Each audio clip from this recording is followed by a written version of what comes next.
اعوذ باللہ من الشیطان الرجیم بسم اللہ الرحمن الرحیم الصلاۃ والسلام علیک یا رسول اللہ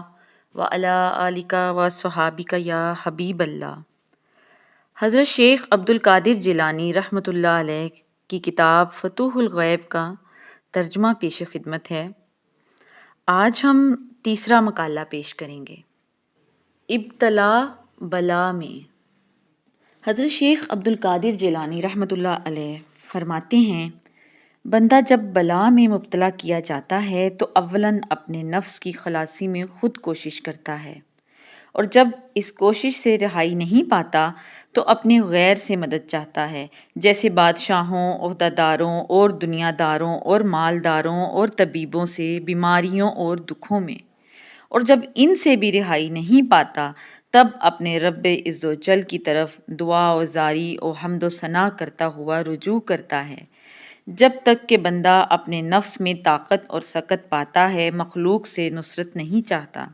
اور جب تک کہ مخلوق سے مدد اور یاوری پاتا ہے خدا کی طرف رجوع نہیں کرتا۔ پھر جب خدا سے بھی نصرت اور یاوری نہیں پاتا تب ہمیشہ کے لیے سوال اور دعا، زاری اور ثنا اور اظہار احتیاج کرتا ہوا خوف و رجا کے ساتھ خدا کے سامنے عاجزانہ گر پڑتا ہے۔ پھر جب اللہ تعالیٰ اس کو دعا سے بھی عاجز کرتا ہے اور اس کی دعا قبول نہیں فرماتا، یہاں تک کہ وہ تمام اسباب ظاہری سے نا امید ہو جاتا ہے، تو اس وقت اس پر قضاء و قدر اور افعال الہیہ جاری ہوتے ہیں اور وہ تمام اسباب و تعلقات سے فنا ہو جاتا ہے، اور اس فنا کے بعد پھر بندہ محض روح باقی رہ جاتا ہے۔ اب اس مقام میں وہ نہیں دیکھتا مگر حق عز و جل کے فعل کو، اور وہ ضرورتاً صاحب یقین موحد ہو جاتا ہے، اور پھر وہ یقین کرتا ہے کہ حقیقت میں اللہ کے سوا کوئی فاعل حقیقی نہیں، اور اللہ کے سوا کوئی نہیں جو ہلانے والا اور ٹھہرانے والا ہو، اور بلائی اور برائی، نفع اور نقصان، موت اور حیات، عزت اور ذلت، دولت مندی اور محتاجی، دینا اور نہ دینا، کھولنا اور بند کرنا اللہ کے سوا کسی کے قبضہ میں نہیں۔ بس اس وقت وہ مقام قضاء و قدر کے اندر داعیہ کے ہاتھ میں شیر خوار بچہ کی طرح،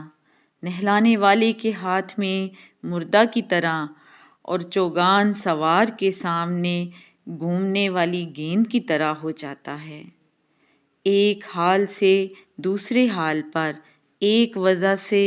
دوسری وضع پر، ایک فعل سے دوسرے فعل پر پلٹا اور پھرایا جاتا ہے۔ اس کو اپنے حق میں اور غیر کے حق میں کسی طرح جنبش کرنے کی قدرت باقی نہیں رہتی، بس اب وہ اپنے مولا کے فعل میں اپنے آپے سے غائب ہے، پھر اپنے مولا اور اس کے فعل کے سوا نہیں دیکھتا، نہیں سنتا اور نہیں سمجھتا۔ اگر دیکھتا ہے تو اس کی نظر قدرت سے، اگر سنتا ہے اور جانتا ہے تو اسی کے کلام اور علم کو، اسی کی نعمت سے نعمت یافتہ، اسی کے قرب سے نیک بخت، اور اسی کی نزدیکی سے بزرگ اور آراستہ، اور اسی کے وعدہ سے خوش اور آرام یافتہ ہوتا ہے، اسی سے اطمینان حاصل کرتا ہے، اسی کی حدیث بات سے مانوس ہوتا اور اس کے غیر سے بھاگتا اور متوحش ہوتا ہے،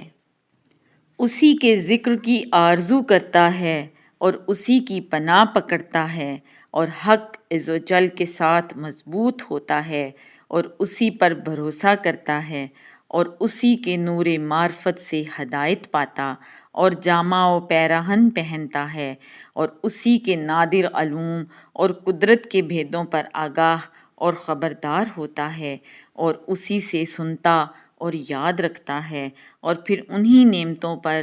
اس کی حمد و ثنا کرتا، شکر بجا لاتا اور دعا کرتا ہے۔ الحمد للہ رب العالمین والصلاة والسلام علی سید الانبیاء والمرسلین